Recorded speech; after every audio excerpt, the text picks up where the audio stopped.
Who has doubted me over the past decade about this evil woman now needs to eat some humble pie. Who does this? Who behaves like this? My sources are saying that William no longer recognizes his brother. He basically says he doesn't know who this kid is. Harry has become petulant. He's become vengeful. He's very angry at all times. And William's just kind of like, hey, who the heck are you? And yes, they do blame Meghan. Meghan Markle is threatening to sue the British royal family and Prince William if her titles are removed. Harry has gotten with Meghan, and he now feels he has to protect her and, defend her at all costs, even when there's bad behavior. 3 royal biographers have now said the same thing out loud, in print, and on the record.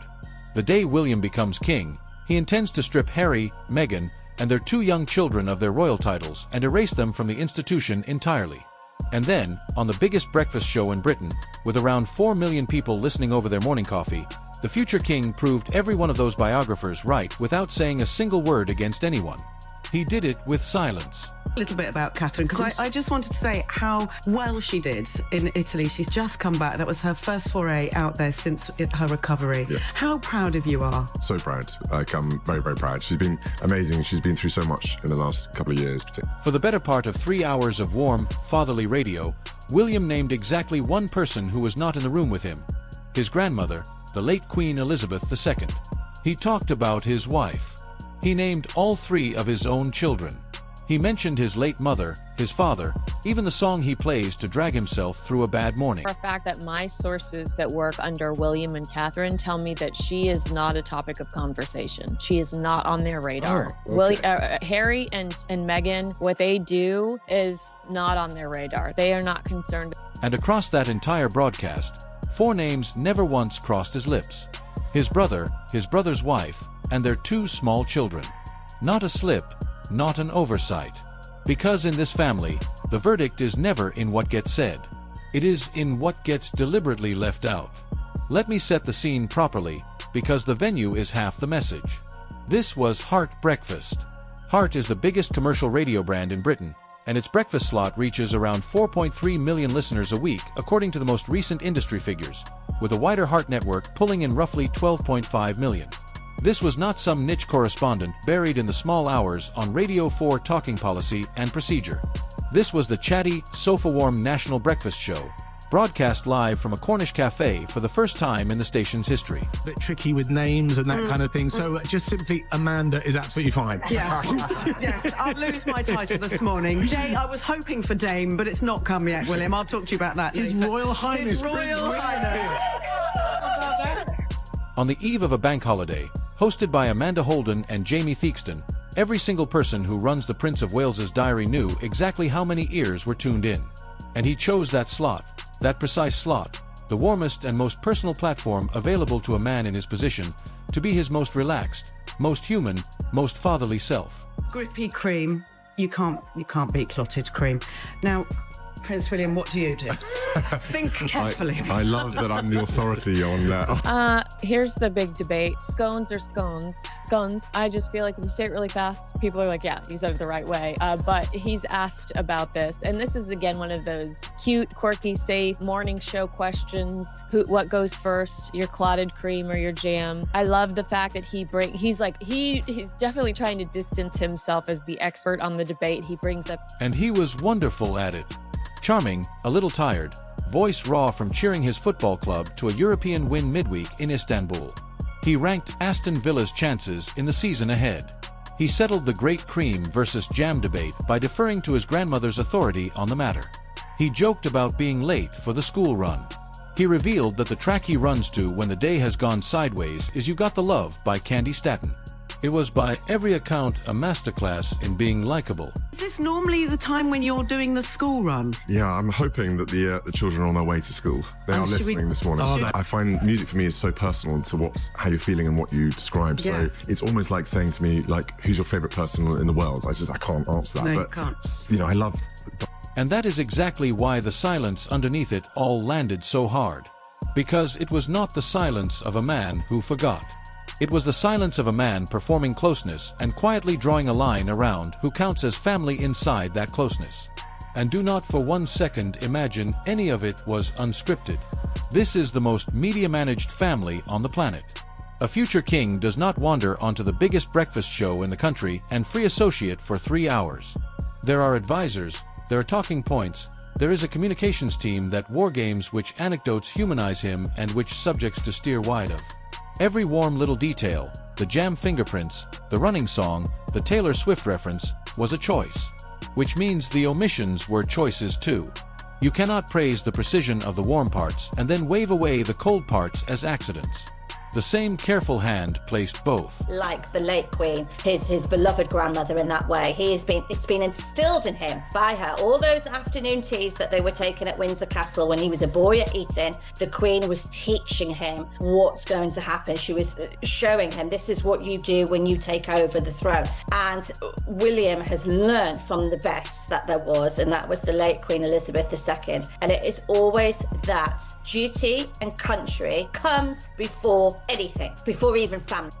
When a man this coached, on a platform this large, leaves 4 specific names on the floor, he is not forgetting. He is communicating. He did not need to say his brother's name to remind every listener that there is a brother. The family he painted, the wife, the 3 named children, the late Queen, the parents who brought him to these same islands as a boy, is a family with a brother-shaped hole cut neatly out of the middle of it. That hole has been there since the day the family first fractured. If he does take to the throne, we're going to see a much harder line being taken by him, a much harder approach. Prince William is a man who does not suffer. And 3 biographers have spent months telling us, with names and dates and quotes, that William has decided to make that hole permanent. Start with Tom Sykes. The Daily Beast published a column under his byline, and Sykes is no random blogger. He has been writing about this family for the better part of 2 decades. The headline, word for word, read, Prince William plots bonfire of royal titles when he becomes king. Read that again. A bonfire of titles. According to Sykes, the Prince of Wales intends to use letters patent in the very first weeks of his reign to strip every non-working royal of their HRH status and their princely titles. Not 1, not 2. Every single one. Moment, Charles has made Harry a councillor of state. Terrible. It's a problem. So what William's going to have to do, and this is what I think William will do when he takes the throne, now this will obviously hinge on Harry still being married to that woman, Meghan Markle. So this all depends on that. If Harry is still married to Meghan, William will strip. The column names them outright. Prince Andrew, Sarah Ferguson, Princess Beatrice, Princess Eugenie, Prince Harry, his wife, Archie, and Lilibet. All of them named on a list, in print. Really resisting any action against Andrew. And William was really saying, we have to let the police in, we have to let the police do their worst, we have to let, we have to remove all the protection from him, we have to kick him out of the tent so that he's not part of us. And if that means that he ends up in a court cell or a jail, we'll have to see how the cards fall. People close to Charles were telling me at the time, it's all very well to say that when you're not the king, but when you're king, things look a little... Now, royal correspondents float trial balloons every week of the year, and most of them drift off and pop. So here is what should make the hair on your neck stand up. The day after that column ran, nobody knocked it down. Buckingham Palace did not deny it. Kensington Palace did not deny it. Sarah Ferguson said nothing. Sykes was not sued, not corrected, not quietly pulled aside. The column simply stood. And it stood because the mechanism it described was not a fantasy. Just weeks earlier, on the 30th of October, the king had already quietly used letters patent to strip Prince Andrew of his HRH status and his princely title. As close to the palace, directly addressing the persistent talk of a Project Thor between Harry and the royal family, was that no one ever wants to see Meghan again. And who can blame them? Paula reports from her source, I spoke to one of my very good sources, and no, there is no Project Thor. The reason why is that yes, the king would like to see his son and his grandson. No one ever wants to see Meghan again, but they understand Harry is fully untrustworthy. The exact instrument Sykes was describing had already been tested in the open, on the most senior royal it could possibly be tested on. The theory had a working prototype, and that prototype detail is the whole game, so do not skim past it. For years, the comforting line from royal watchers was that titles are basically untouchable, that you cannot simply delete an HRH. that the constitutional machinery is too tangled and too slow. Then the king reached for a single sheet of letters patent and removed Andrews in an afternoon. No act of parliament, no drawn-out battle. One legal instrument signed at the top of the family, and a prince stopped being a prince. The moment that happened, every reassuring argument about this being constitutionally impossible collapsed. It is no longer a question of whether the mechanism exists or whether it works. It plainly does, and it has been used. Titles. But if Harry's divorced from Meghan by that point, which he could be, who knows? It's a long time yet in the future. But if he's divorced by that point, William may take a different approach, a less harsh approach. Say, okay, Harry's now away from that woman. I'm going to try and repair my relationship with him. It'll take time, but let's bring him back into the royal family. But this is at the moment, we're talking a long way. This is all hypothetical if Harry is no longer with Meghan. If he is still with Meghan, bye-bye to Harry and Meghan. No. The only remaining questions are who is next and when. And 3 biographers are pointing at the same names. Then Sykes published again, 6 days before the Heart Breakfast appearance. This second column was about Project Thaw, the rumored warming between King Charles and Harry.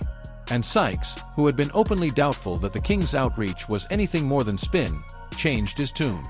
He wrote that the coordinated messaging now coming out of both Harry's office and the king's office had pushed the idea past mere speculation into something verifiable. Coordinated signals out of 2 separate offices. Read what that means carefully. Project Thaw appears to be real. The king's side and Harry's side are quietly moving in step. And William, the third office in this whole story, the office that will one day outrank both, says nothing. Now the heavy one. Tom Bower. His publisher released Betrayal, the long-awaited follow-up to his earlier book Revenge. And Bower matters more than most. This is a man who has spent close to 50 years dismantling the powerful in print. His book on Robert Maxwell put a media empire's finances on trial. His book on Bernie Ecclestone reset how Formula One answered for itself. He is not a tabloid gossip merchant chasing a paycheck. He is a forensic long-form biographer whose sources are lawyered to within an inch of their lives before a single sentence goes to print. And Betrayal contains 1 chapter, a single quietly devastating chapter, on the Prince of Wales and precisely how he plans to deal with his brother once he is king. It might be there on the part of William towards Harry. How angry is William about Harry, do you think? Extremely angry. That's why I'm saying he loves him as a brother, but does he like behaviour that Harry has displayed in the last several... Bower writes that William was taking no prisoners, and that once crowned, he might show neither his brother nor Meghan any mercy, going as far as stripping the titles from Archie and Lilibet themselves. That is not a forum poster venting. That is a sentence built on sources that reportedly include serving and former senior aides to both the King and the Prince of Wales. It may be the single most consequential thing written about the British monarchy in years. And Bower's chapter does something the others do not. It pins down when the decision was supposedly made. According to his sourcing, William resolved not to invite his brother to his eventual coronation on the very same afternoon that Harry was being shut out of the pre-funeral Buckingham Palace reception for the late Queen, a reception of 1,000 guests. This was no passing flashpoint. The decision reportedly dates back to that precise farewell, and it has stood ever since. Say, William's a man who gets on with it. He's not into navel-gazing, Mark, or psych-babble language, which we hear coming out of Hollywood, which has filled Harry's... And Bower goes further on the why, and it is brutal. He attributes to Queen Camilla, relayed through a known palace insider, the view that the Duchess of Sussex brainwashed Harry. That is the language documented in the book. Bower's job is simply to report it, and the palace has not dragged him into a courtroom over it. The book is on shelves and selling. To a point that he's almost resigned to their, shall we say, unroyal-like behaviour that they have displayed over the last several years. He sighs, he rolls his eyes. He's just fed up of it all. He really is. But I think William feels like much of the country does about them. But the difference is for Prince William is the danger that his brother Harry and his wife Meghan Markle present to him. And there is one more thread worth pulling, because it quietly connects everything else. Bower writes, citing his sources, that the Sussexes need somewhere around $3 million a year just to keep the wolf from the door. And that across every front, the streaming deals, the retail, the jam, that income is drying up. Meghan had a success or two, but then a ton of failure after that. The Netflix thing didn't go as well as I thought it would. Their futures in Hollywood are looking quite bleak at this point. They have a ton of things, quote unquote, in development, but nothing in. Hold that next to the title question, because it is the same question. A royal title is not just status. It is collateral. It is a brand asset. Strip the title and you strip the asset. And once you see it through that lens, William's move stops looking merely spiteful and starts looking surgical. William blames Meghan. Oh, absolutely. Absolutely. This trouble all started when Meghan married Harry. They were rowing in the build-up to the wedding. Meghan upset Princess Catherine, William's wife, over the row to do with the children, the bridesmaids. It was a silly tiff, but William saw then Meghan's behaviour. And Meghan was dangerous. She was going to be a danger to the Waleses, and she was going to cause problems. And think about what actually sells the Sussex brand. It is not Harry's CV. It is the word Prince and the word Duchess stamped on everything from a streaming deal to a jar of jam. That is the entire premium. Every contract, every cover, every product trades quietly on proximity to the crown. So if William really does intend to take the titles, he is not just settling a family score. He is reaching into the one revenue stream his brother cannot replace and turning off the tap at the exact same moment that Bauer says the existing money is already running dry. A demotion on paper becomes a demolition of the business. That is why the title fight and the money fight are not two separate stories. They are the same story. And William reportedly understands precisely where the pressure point is. Is the danger that his brother Harry and his wife Meghan Markle present to him for when he does take the throne, because his father King Charles is insistent that Harry remains a Councillor of State. Now, some viewers might say, what's a Councillor of State? What does that mean? It means that if something happens to William when he's king, Harry would have the powers to act on behalf of him. That's not something Prince William's going to want to have happen, is he now, really? And that's not something the country's going to want to have happen as well. So I think while his father's still alive, his dad's not a well man, as we know. King Charles has got cancer, we all know that. And so I think William's just taking the soft, gentle approach right now. And okay, Dad, that's your choice. I get it. Harry's your son still. You are going to have that. The third biographer is Andrew Loney, the historian who has spent 2 decades on the lesser royals, the ones who never make the official Christmas card. He published a book on Prince Andrew with a long second half on the wider line of succession. And in an interview promoting it, he was asked the blunt question with no hedging: what will William do to Andrew when he is king? Charles gave undertakings to his mother to take care of Andrew. I suspect the deal was done to get Andrew out of Royal Lodge, and that may have involved, taking care of the daughters. And there may be concerns about keeping them in the tent still, rather than being a loose cannon outside. The one way they can control both Andrew and Sarah Ferguson is through the future of the daughters. So there may be something in this, but I think William realizes the reputation. Loney's published answer was that William will do it alone, and probably get rid of Harry as well. Get rid of as well. 2 non-working royals demoted in one stroke of the same legal pen. And in a later interview, he pushed even harder, describing William's private view that the institution is becoming a joke, that people are simply laughing at it now. The institution he is describing is the one William will inherit, the one he believes is being dragged into disrepute by the very relatives he will not name on the radio. And Loney is not the lone voice here. Roya Nika, royal editor at the Sunday Times and widely understood to be the journalist the most senior royals trust to carry their most carefully placed leaks, described William in a radio segment in terms worth hearing exactly. She said, "William is a man who holds a grudge, who picks a side, and who, when someone lines up on the other side, remembers it. He remembers it. He remembers Oprah. He remembers the bridesmaid dress fitting before the wedding. He remembers the apartment row at Kensington over Catherine. He remembers the brainwashing language Bauer set down in print. He remembers the pre-funeral reception his brother was shut out of. And on the part of William regarding his father, he loves his father, he admires his father. But Charles has been a lot weaker on Harry. We had the Clarence House face-to-face, didn't we, in September of last year, which I think was a mistake because it's more material for the next documentary, more material to spare. The Prince of Wales, the biographers all agree, has a long and patient memory. And that morning at the cafe, his audience worked out that they had just heard it in action. Now picture the family chessboard, because this is the part people miss. It is not a board with one king on it. It is a board with two. On one side, the king himself. King Charles sat down for a 50-minute tea with his younger son at Clarence House on the 10th of September, the first father and son meeting in 19 months and the first since his own illness became public. According to multiple reports, the king's deputy private secretary, Theo Rycroft, a seasoned former diplomat brought in specifically for the hard assignments, has been openly described by royal correspondents as the architect of Project Thaw. Rycroft is reported to have told colleagues bluntly that it was time to knock the family's heads together. The King's Communications Secretary met Harry's then Chief of Staff at the Royal Overseas League. This is a sick king in genuine pain about the rift, quietly working through his most senior aides to chip away at the wall between him and his son. And the symbolism stacked up on a single day. On the very day Harry's essay on anti-Semitism appeared in the New Statesman, the king himself visited Golders Green to meet two Jewish men who had been targeted in an anti-Semitic incident.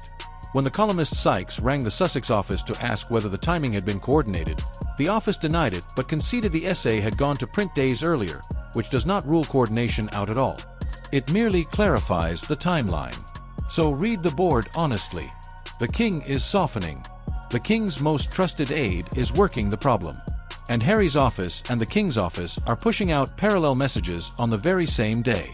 The two of them are slowly and carefully moving toward each other. Now look at the other side of the board, the Prince of Wales. In that same window, while his father was meeting community members in Golders Green and the two offices were quietly aligning, what did William do in public? He cheered his football club to a European trophy in Istanbul. Then he flew home, sat in a Cornish cafe, charmed 4 million listeners for 3 hours, and named not one single member of his brother's household. Of course, Aston Villa won the Europa League final, and it made me excited watching it, seeing how excited you were. Yeah, well, I try and remind myself that I am a football fan and I'm just going there to enjoy myself, but then I see the following day and I realise, actually, a lot of people are watching you. Stop doing that. So, I get the sense that he is serious, that he forgets that he wants to just be there as a football fan and forgets that, the next day, this game they normally wouldn't be talking about, because there's such a fun video of the Prince of Wales reacting wildly to a win or a score. I hope I grabbed the video. Maybe I didn't, though. There's a video of him as the ball is getting closer to the goal. His eyes get wide and then he jumps up out of his seat, and it's so fun to see that. Nothing in his engagements. Nothing in the news cycle that followed. If the king is reaching across the board, the prince is sitting perfectly still.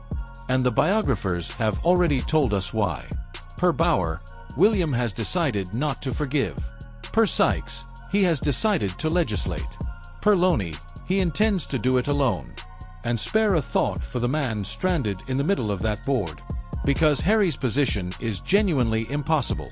His father is reaching for him with one hand while quite visibly running out of time and health.